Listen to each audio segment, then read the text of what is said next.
In today's video, I'm going to teach you how to create a coupon code on Etsy.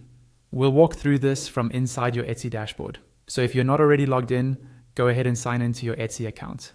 Once you're in, head to your shop manager. This is your main control center as a seller, and it's where you'll create and manage all of your discounts. On the left-hand side of the shop manager, look for the option labeled Marketing. Click on that.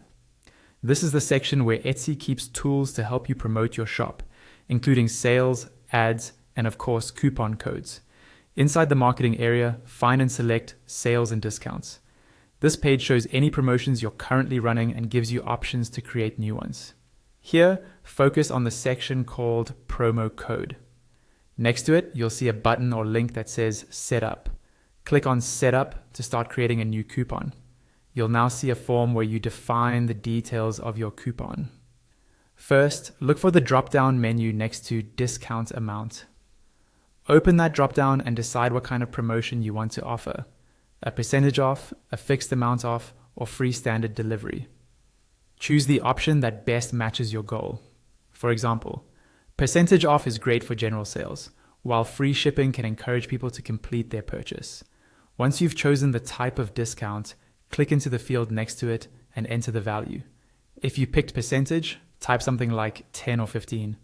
If you chose a fixed amount, enter the currency value you want to discount. Make sure the number makes sense for your pricing and profit margins. Next, decide on the order minimum.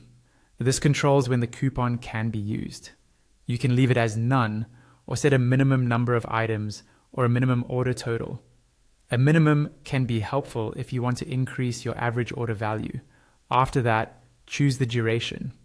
Set a start date and an end date for your coupon. You can create short, time-limited offers for urgency or longer promotions for ongoing marketing. Now, click into the custom promo code field and type the code your customers will enter at checkout. Keep it simple and easy to remember, like Welcome 10 or Summer Sale. When you're happy with these settings, click Continue. On the next screen, decide whether this coupon applies to all of your listings or only selected listings. This is useful if you want to exclude certain items, like already discounted products. Finally, once everything looks correct, click on Review and Confirm. Etsy will show you a summary of your new coupon. Double check the details and confirm to activate it. Your coupon code is now ready for customers to use.